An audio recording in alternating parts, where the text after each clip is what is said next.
In an unprecedented turn of events, Donald Trump and Ohio Senator J.D. Vance are facing serious legal challenges brought against them by the proud Haitian-American community of Springfield, Ohio.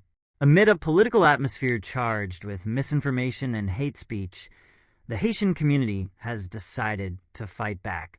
Trump and Vance have been accused of inciting hatred and spreading harmful rhetoric, which has led to harassment, threats, and danger for this immigrant community. With criminal charges lodged through Ohio's unique legal process, where private citizens can file criminal complaints, the stage is set for a new kind of legal battle, one that pits the dignity of a marginalized community against the inflammatory political tactics of two high-profile figures. This video delves into the origins of the conflict, the specifics of the charges, and what these legal actions mean for Trump and Vance as they continue their political ambitions. More than a fight over words, this is a fight for justice, dignity, and the very soul of America's immigration policy. To understand how this legal confrontation came about, it's essential to look at the broader context of Springfield, Ohio, and its Haitian-American community. Located in the Rust Belt, Springfield has faced significant economic challenges in recent years. The decline of manufacturing and the impact of the COVID-19 pandemic led to a massive labor shortage, with approximately 15,000 workers lost in the area. Factories sat idle, businesses struggled to stay afloat, and the city needed a lifeline. Enter the Haitian community. Through a coordinated effort between legal and business professionals in Miami and Ohio, Haitian immigrants, many of whom had fled their homeland to escape violence, political instability, and natural disasters, were connected with job opportunities in Springfield. The Haitian immigrants, many of whom had temporary protected status, TPS, were welcomed with open arms by Springfield's business community. TPS, a humanitarian immigration policy, allows individuals from countries affected by war, disaster, or other extraordinary conditions to live and work in the United States temporarily. For Springfield, the arrival of Haitian workers was a godsend. Factories that had been sitting dormant for months were able to resume operations. The immigrants not only filled critical labor gaps, but also became an integral part of the local economy and culture. This should have been a story of hope and renewal, one where immigrants helped breathe life back into an ailing American town. But instead of celebrating this success, Donald Trump and J.D. Vance saw it as an opportunity to stoke fear and push their political agenda. The rise of hate speech, Trump and Vance's rhetoric. Donald Trump and J.D. Vance have long been known for their hardline views on immigration. Trump, who built much of his political brand on the promise of a wall between the U.S. and Mexico, has never shied away from making inflammatory statements about immigrants. During his presidency, Trump introduced policies aimed at curbing immigration, even targeting legal avenues like TPS, which had been used by administrations before him, including his own, to provide refuge to those in need. J.D. Vance, a first-term senator from Ohio, followed suit. Vance has aligned himself closely with Trump's political ideology, often echoing his talking points on immigration.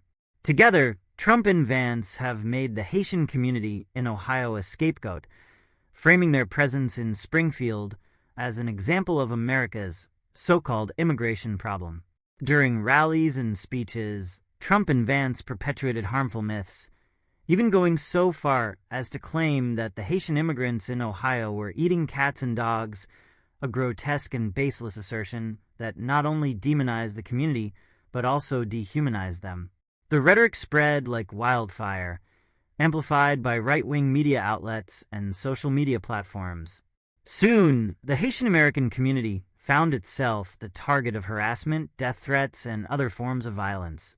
What should have been a triumphant story of immigrants helping to revive a struggling town was twisted into a tale of fear and division. Faced with mounting threats and the erosion of their dignity, the Haitian-American community in Springfield decided they had had enough. No longer willing to remain silent in the face of such hateful rhetoric, the community came together to take legal action against Trump and Vance. Ohio law offers a unique legal avenue for private citizens to file criminal complaints. Under Ohio Revised Code 2935.09d, individuals who believe they have been victims of a crime can swear out an affidavit and file it with the court.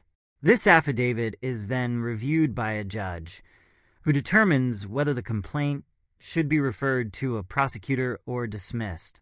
This legal provision is rare in the United States, where most criminal charges are filed by public prosecutors. However, in Ohio, private citizens have the right to initiate criminal proceedings if they believe that a crime has been committed against them. In this case, the Haitian community of Springfield filed a complaint accusing Donald Trump and J.D. Vance of multiple crimes, including telecommunications harassment, making false alarms, and aggravated menacing. The affidavit alleges that Trump and Vance's rhetoric incited violence and placed the Haitian community in danger. The charges focus on the harmful consequences of their speech, particularly the way it encouraged others to threaten and harass the Haitian immigrants living and working in Springfield. The legal ramifications, what could happen next. While it remains to be seen how the courts will handle these criminal complaints, the legal ramifications for Trump and Vance could be significant. If the judge finds that the affidavit contains sufficient evidence to proceed, the case could be referred to a prosecutor. This could ultimately lead to an indictment or even arrest warrants for Trump and Vance. The charges brought by the Haitian community are not to be taken lightly. Telecommunications harassment, for example, is a crime that involves using electronic communication to harass, threaten, or intimidate someone. In this case, the Haitian community alleges that Trump and Vance's words, broadcast through rallies, speeches, and social media, led directly to harassment and threats against them. Aggravated menacing, another charge mentioned in the affidavit, refers to threats of physical harm. If these charges move forward, Trump and Vance could face serious legal consequences, including fines, probation, or even jail time. But beyond the legal ramifications, this case has broader implications for the way we understand free speech, hate speech, and the limits of political rhetoric in America. The larger implications: immigration, dignity, and political accountability. This case also shines a spotlight on America's immigration policies and the ways in which political leaders exploit vulnerable communities for political gain. The Haitian immigrants in Springfield are, in the U.S., under legal status, yet they have been vilified by Trump and Vance as part of a broader narrative about illegal immigration and the supposed threat to American values. At its core, this legal battle is about more than just the Haitian community. It is about the kind of country America wants to be. Will we be a nation that welcomes immigrants who come to work and build better lives, or will we allow fear-mongering and hate speech to define our politics? The charges against Trump and Vance force us to confront these questions head-on. Moreover, this case serves as a powerful example of how marginalized communities can stand up to those in power. The Haitian community in Springfield is not backing down, and their fight for justice is a reminder that even the most powerful political figures can be held accountable for their actions. The criminal complaints filed against Donald Trump and J.D. Vance by the Haitian-American community in Springfield, Ohio, represent a bold stand against hate speech and political exploitation. In a state where private citizens can initiate legal action, the Haitian community has taken advantage of this unique opportunity to fight back against the harmful rhetoric that has endangered their lives and livelihoods. While the legal outcome of this case remains uncertain, one thing is clear: the Haitian community's fight is about more than just this one case. It is about dignity, justice, and the right to live without fear. As the legal proceedings unfold, the eyes of the nation will be watching to see whether Trump and Vance are held accountable for their actions and what this case means for the future of political rhetoric in America.